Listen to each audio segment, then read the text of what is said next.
you were born, God is with you.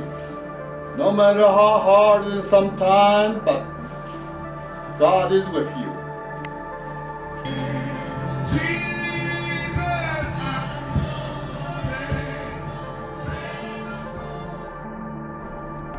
Today, many Native Americans face the challenges and struggles of choosing between two keche and nache way of life. For me, that's Christianity and Diné life. I want to show that I and others can balance our Native beliefs and Christian beliefs by telling the story of our heritage. I want others to become comfortable in their skin while embracing their beliefs.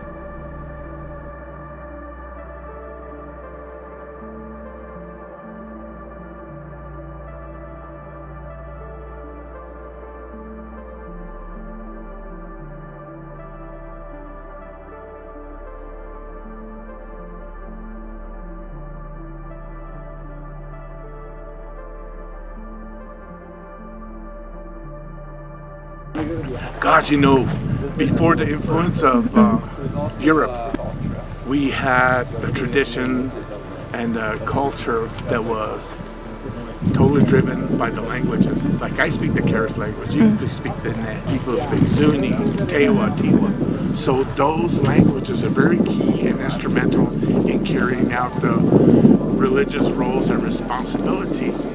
And then today we are influenced by the language English or Spanish and the different texts that have been provided us to say your religion is nothing or not at all existent. Here's the Bible. This is who we are. So there's that not conflict, but sometimes controversial within people in terms of which way do I lean? Do I lean on my religious side or do I lean on the church side? Is there one day I'm going to be more indigenous than the other? Am I going to be more Catholic or Christianity on other days? So those are balances that people have to deal with. My name is Alana Lansing, and I am from the Navajo Nation. I'm here today to tell my story of how I grew up in two different worlds, Christianity and my Diné culture. Without my mother, I wouldn't have known anything about my Native heritage, such as my clan, which is Torokoja Nishlan, Tisnajuni, Basichin, Tachini, Dashitre, Tobohan, Dashinale. Without my mother, I wouldn't have known where I came from on my Navajo side. But through my father, I learned the balance and meaning of Christianity and how it helped me. As I grew older, I started to question my Native heritage and wanted to know more about where I came from and who I am. So I turned to my grandmother, which is my mom's mom, and she showed me the path and who I am as a person. She helped me embrace my identity as a Navajo girl. So I'm very grateful for her.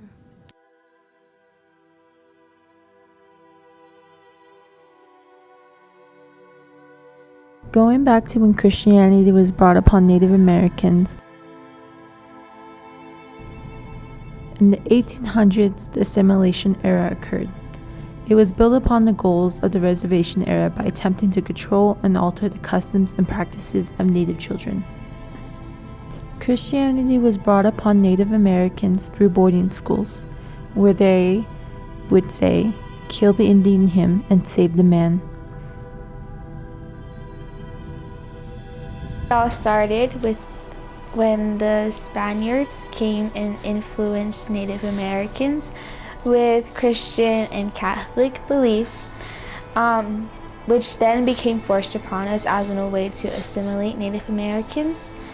Over time, a lot of the older generation have taken on Catholic beliefs, which has influenced their families to participate in Catholic traditions, but also being very heavily involved in sacred and traditional activities.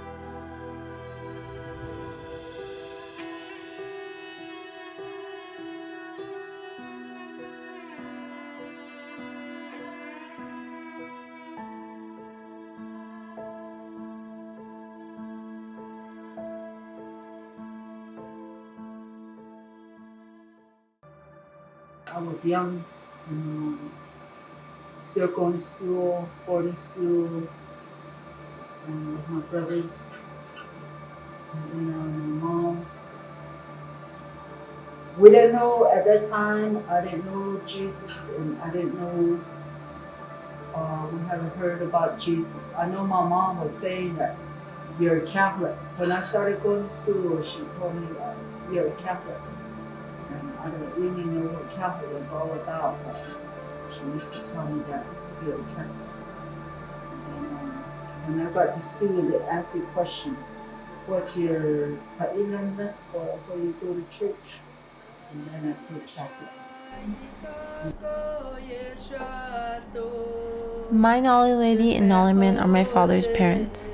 They raised me and my siblings into the Christian community. Marie and Philip Lansing are both evangelists of the Shiprock, New Mexico community. Through my grandparents, I learned what Christianity was and how Native Americans were brought into Christianity. However, the older I got, the more conflicted I became between these two beliefs. Something I learned was how if natives turned towards Christ, then they were seen as a betrayer for what Christianity did to our people in boarding schools. I always got conflicted with myself because of this thought. However, I learned that American Indians who accept Christianity are accepting two opposing belief systems. Our language plays a very important key role in our lives today, such as how our native language identifies us as Native Indians. Our voice is the key to healing, especially when I got to learn and use my Navajo language in church when singing with my Nolly Lady, who is my grandmother. I feel as though using my Navajo language in church and learning Christian songs, singing in Navajo, was one of the healing points of my life that helped me to balance both my Christianity and my native culture.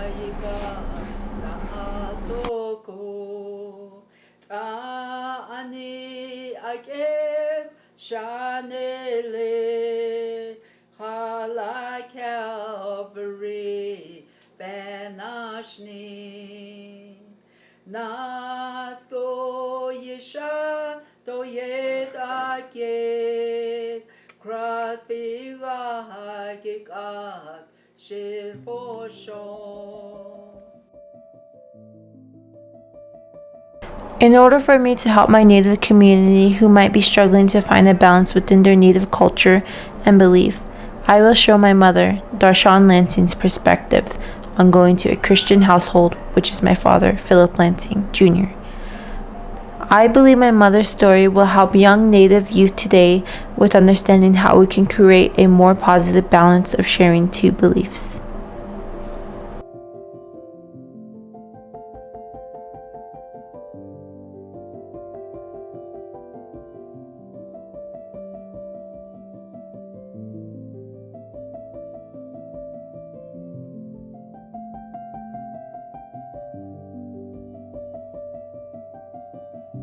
Meeting my husband, I met my husband in church, a revival, and we became friends, and that just turned into friendship and growing, and now here we are, married 18 years later, which will be 19 years this year, with 6 kids, and just respecting one another.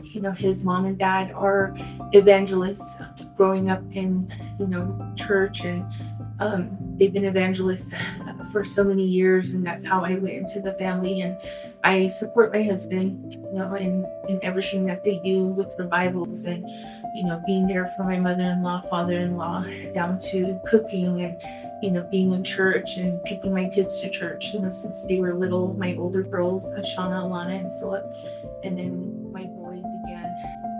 My husband is respectful of my mom's side, the way they are. They rely on, maybe not so much, I guess you could say, medicine men for What does the Navajo think, and how do we feel towards Christianity? How did the Navajo live? What are our traditions? Where did we come from? How important is it to know our teachings How important is it to pass this down to the next generation? And how do we live in Hojo? Peace, harmony. There's not really a definition to explain what Hojo means, but the Navajo say it. But in simple terms, it just means along the lines to walk in beauty, to live a balanced life, to have peace and to have harmony throughout your body, your soul, throughout the land, the people.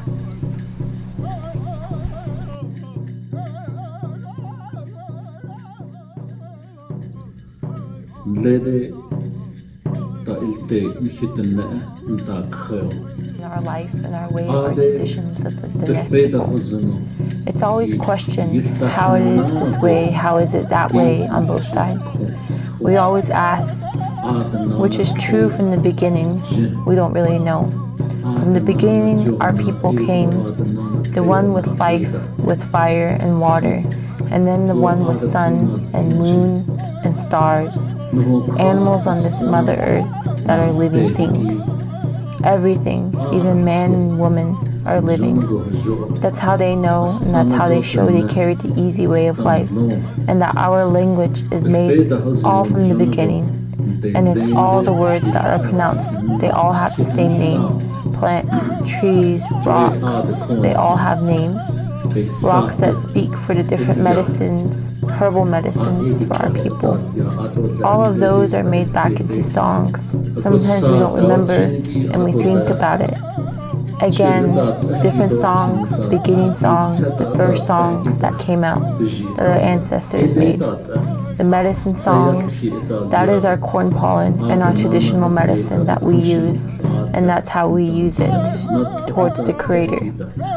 That's how some people still carry on that tradition, and that's healing, and it works for them, and it's real.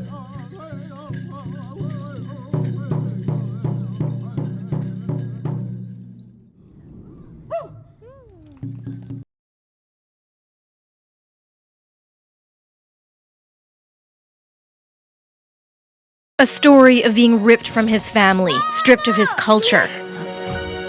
The Lord God is your father now. The film is stark. It doesn't shy away from depicting cruel racism and the lingering scars of the residential school system. To teach people about what happened, and it's to help people heal from what happened. Showed the truth about the racism and the way they treated Saul. I mean, it happened to a lot of people, including myself. No sugarcoating a story that many say needs to be told and widely shared. Indian Horse touches the roots of the boarding school system that was used to strip the Native Americans from the traditional values. I showed this film to my classmates as a way to show the history of how Christianity became a part of the Native American culture. Quotes from my classmates. I really enjoyed the movie. It showed me how we don't know people's past and what they've been through, so we shouldn't judge them, by Michaela Valdo. The movie allowed others to have a deeper meaning and connection to the trauma boarding schools had, and how we shouldn't forget the trauma many of our ancestors endured for us today. Kiana Valdo. I also wanted to show how nowadays Christianity is strongly used today on the Navajo reservation, such as churches, revivals, and how a lot of Native American kids on the Navajo Reservation are brought up in Christianity. My main purpose here is to help other Native students who might be struggling with the same conflict as me when it came down to choosing our Native heritage or Christianity as a belief system. I want to show that you can still balance both beliefs and still live in Hojo. So we're just, as being a child, you just go along with what your parents say. On the side, it's not really about choosing one side. It's just having respect. Yes, I'm gonna pray this way, but yes, I also respect my traditional Navajo values. No power over another culture, you can say that, but just trying to have that balance with my Christianity side and Navajo and Hopi, and it was quite a venture growing up.